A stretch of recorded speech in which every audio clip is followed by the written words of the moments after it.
জানুদি, আপনি একটা গল্প বলছিলেন যে ওই শৈলজারঞ্জন কীরকম আকাশবাণীতে গিয়ে ওই শুধু রবীন্দ্রসঙ্গীত না ভাটিয়ালি গান সম্বন্ধে কি মন্তব্য করেছিলেন সেইটা একটু শুনতে চাই।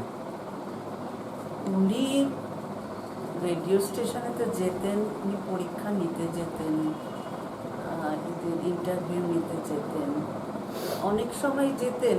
গিয়ে একবার দেখেছিলেন যে এক মহিলা ভাটিয়ালি গান গাইবেন, তো দেখছেন যে উনি আবার আড়ালে লিপস্টিক মাখছে। সেটা দেখে তো উনি ঠিক লক্ষ্য করেছেন, সেটা লক্ষ্য করে আমাদের ক্লাসে এসে একদিন বলছেন যে জানো তো গাইবে ভাটিয়ালি গান, কিন্তু দেখি যে লিপস্টিক মাখে। মানে ওনার একটা জিনিস ছিল, ওনার কলকাতার সবটাই একটু মেকি, যেটা শান্তিনিকেতনে হয়। শান্তিনিকেতন সব কিছু পারে, কিন্তু কলকাতা কিন্তু পারে না, কম পারে। কিংবা কলকাতায় একটা একটা একটা মেকি ভাব চলে। এইটা কিন্তু উনি সবসময় বলতেন যে এগুলো সব কলকাতা, এই স্টাইলগুলো সব কলকাতা। সেই যে ওনার যে একটা চোখে শান্তিনিকেতন ছিলেন, উনি সেখান থেকে কিন্তু বেরোতে পারেন। কিছু মনে করতো না উনি? না, ওনার কথাতে আমরা সত্যি কথা বলতে কি জানি যে এখান থেকে বেরোলে পরে আমাদেরই ক্ষতি, ওনার কাছ থেকে বেরোলে পরে আমাদেরই ক্ষতি। আর আমরা খুব এনজয় করতাম এই সমস্ত কথা নিয়ে, খুব হাসাহাসি। আর আপনি টপ্পা গান সম্বন্ধেও কিছু বলছিলেন বোধহয়, টপ্পা গান সম্বন্ধে সেটা কীভাবে? বলতে গেলে সেটা ধরো আমি আমার প্রথম দিনের কথা বলি। আচ্ছা, আমি গিয়েছিলাম আষাঢ় মাসে, টিপি টিপি বৃষ্টির মধ্যে। তো বাইরে থেকে শুনছি কেসি দাসের বাড়ি, রসগোল্লা কেসি দাসের বাড়ি, একটা সুন্দর ড্রয়িং রুম, মানে একেবারে মানে স্বর্গীয় ব্যাপার ওখানে। তো ওই ড্রয়িং রুমে বিশাল কার্পেট পাতা, চারদিকে সোফা, সে তার একদিকে শৈলজদা বসে, আমি একটু পেছনের দিকে গিয়ে প্রথম দিন বসলাম। প্রথম আমি যেটা গিয়ে শুনলাম যে মেঘের পরে মেঘ জমেছে। আমি ছোটবেলা থেকে যেই সুর শুনে অভ্যস্ত, সেই সুরে কিন্তু ওটা হচ্ছে না। এটা সুরাঙ্কার, পরে দেখেছি এটা স্বরলিপিতে আছে, মানে সেই সুর একেবারে আলাদা। সেই সুরে কিন্তু টপ্পার যে একটা খুব প্রচলন, সেটা কিন্তু নেই। পরে শুনেছিলাম এটা ঠুমরি ভাঙা গান, আমাদের উনি বলেছিলেন যেটা চলনটা কিন্তু ঠুমরি ভাঙা। তো উনি দুটির থেকে তিনটি টপ্পা দিতে সবসময় না করতেন, কোনোদিন এটা শেখা না। কিন্তু টপ্পাগুলি খুব পরিষ্কার করা, টপ্পাগুলো পরিষ্কার, উপরের থেকে নিচে নামে টপ্পা। হ্যাঁ, টপ্পার কাজটা সবসময় আগে উপরে যায়, পরে নিচে নামে, উপরের স্বরে যায়। তো সেইভাবে কোন জায়গাটা একটুখানি করে দেখাতে পারেন, মানে কি? এইটা আমার এখানে মুশকিল করা, কিন্তু ওনার সব মানে এই গানটা যদিও উনি বলেছিলেন ঠুমরি ভাঙা গান, এখানে টপ্পা নেই, আচ্ছা, টপ্পা নেই। পরবর্তীকালে আমি বলতে পারি, দেখো কেউ কারো মন বোঝে না, তারপরে তোমার তোমার এরকম তো প্রচুর গান, আজি যে রজনী যায়, এই সমস্ত যে টপ্পা আছে, কোনোটাতে দুটির থেকে তিনটি নেই, তিনটির বেশি নেই। সব কিছুতে কিন্তু টপ্পার যে বেশি প্রচলন, এখন যেটা শোনা যায় অনেক বেশি টপ্পা। মানে উনি এক একটা সময় দেখাতেন যে টপ্পা করতে করতে করতে এলে পড়ে যাচ্ছে গানের যে একটা রস, উনি সবসময় বলতেন আমরা এরকম শিখি নাই, আর আমি সব জানি না। আমাদের মানে আমার মতন ছাত্রীকে যে উনি মানে রেখেছিলেন, এটাই আমার কাছে খুব, কারণ ওই ক্লাসে সবাই খুব মানে সঙ্গীতজ্ঞই বলা যায়। শিবানী সর্বাধিকারী, গৌরী মিত্র, হ্যাঁ, তারপরে সবাই বেশিরভাগটাই রেডিও আর্টিস্ট। অপছন্দ হলে কি উনি তাকাতেন এমনভাবে, তাতে আপনারা বুঝতে পারেন? তাকাতেন, মুখের ভঙ্গিটা এত খারাপ ছিল যে সেটা না দেখলে পরেই আমরা বুঝে যেতাম যে পছন্দ। মানে আমরা পছন্দ তো হচ্ছেই না, উনি যে বিরক্ত সেইটা উনি বুঝিয়ে দিতেন। বা অনেক সময় যখন একটু মেজাজ ভালো থাকতো তখন কি করতেন, ওই ঝড় দিয়ে মানে এরকম হয়তো তাল বোঝাচ্ছেন, হাত পাততে হতো, ওই ঝড় দিয়ে ইয়ে করে করে উনি তাল বোঝাতেন। মানে একজনের হাতের আমার নিজের। আচ্ছা, কিরকম? কিংবা ওই কি করতেন, আমরা যারা ছোট তাদেরকে না পাশে বসাতেন, আসলে পরে আমাদের চেষ্টা ছিল যে পেছনে বসার, তাহলে বকাটা খাবো না। হ্যাঁ, আর উনি কি করতেন, ওই এসে উনি কি করতেন, এখানে এসে বসো দেখাতেন। হ্যাঁ, তা আমাদের ওইখানে বসতে হতো, গলা ছাড়তে পারতাম না, মানে ভয়ের চোটে আর কি গলা ছাড়তেই পারতাম না। তারপরে ভুল যদি হতো একদম, আর যদি হয়তো তালে ভুল হচ্ছে, উনি কি করতেন, হাত পাততে বলতেন, হাত পেতে উনি ছড় দিয়ে দিয়ে এইভাবে বাবা, ইয়ে মানে করে ওনার করে হাতে দিতেন। ছড় দিয়ে আপনার হাতে একটা জিনিস কি জানো তো, বই তো খোলা যেত না, বই খোলা নিষিদ্ধ ছিল, ওটা একদম নিষিদ্ধ বস্তু। তো মানে বলতেন যদি কখনো কেউ, বই তো একটা লাগতোই, শব্দ বাংলা মুখস্থ ছিল না, বললো এই নিয়ে বসলো ডিকশনারি।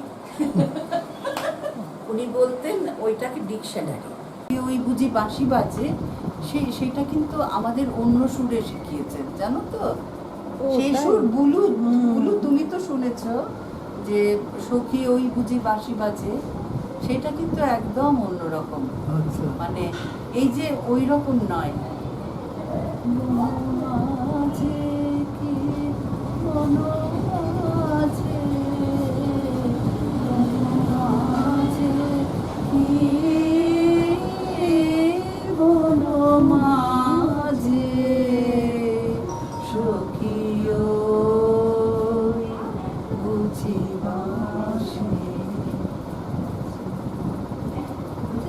এই যে সুরটা উনি কিন্তু নিজে যা শিখেছেন সেইটাই আমাদের শিখিয়েছেন, মানে করিয়েছেন। উনি কিন্তু অনেক সময় বলতেন যে আমি তো থাকবো না, তোমাদের তখন ওই স্বরলিপি দেখতে হবে। কিন্তু আমরা অনেকেই কিন্তু সেটা না করে উনি যেরকম শিখিয়েছেন এটা বটে। সেটা করি আর কি। কেউ যদি নেয় নেবে, কেউ না নিলে না নেবে। এইখানে কি বলছিলেন এই খাতাটার মধ্যে?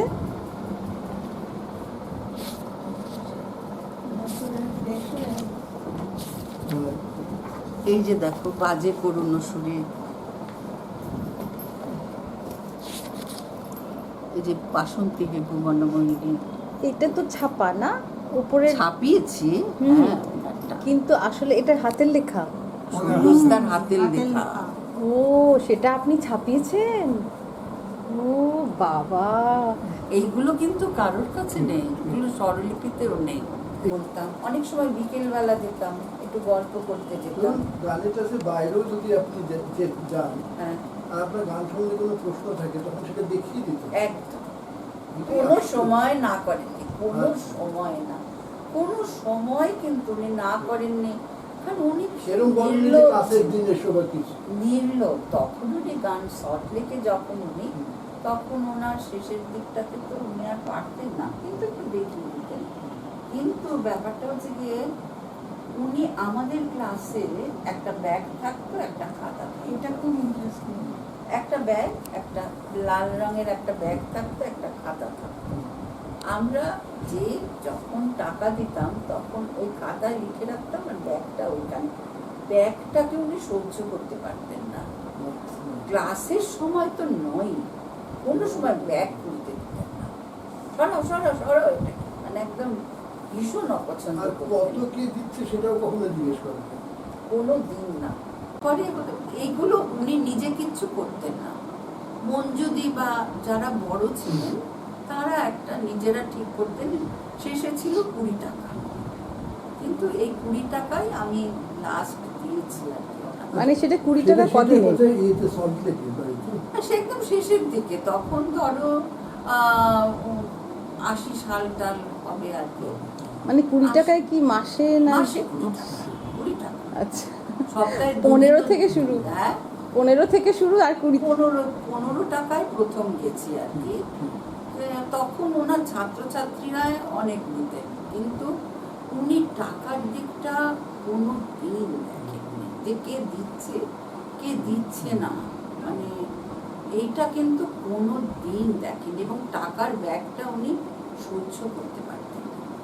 বাজাচ্ছেন ওই সুরটা তোমাকে আনতে হবে, যতক্ষণ না মানে ক্লাসের কে কোথায় ভুল করছে ওই দিক থেকে ভুলটা আসছে, হয়নি। হ্যাঁ, কোমল নি, যেমন কোমল গা থেকে কোমল নি গেল না, হ্যাঁ, তার মানে ওই যে গেল না যে সেইটাতে আনাতে উনি ওই ছড়টা বাজাতেন আর ওই ঘাটটা ধরে বসে থাকতেন, এগোবেন না না, মানে উনি জানতেন যে কোথায় আমাদের ভুলটা হতে পারে।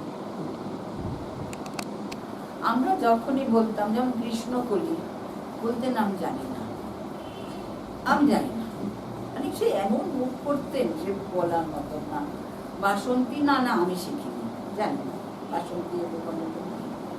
এই এতকাল পরে ওনার হাতে করা স্বরলিপিটা পেয়ে আমার মনে হচ্ছে জানতেন, কিন্তু যেহেতু স্বরলিপির সাথে মিলবে না সেই হেতু যেটা মনে হয় অ্যাপ্রুভ হয়নি, সেই জন্য উনি আমাদেরও শেখায়নি, প্রথমত মানে পড়িয়েছিলেন, বোঝাতেন।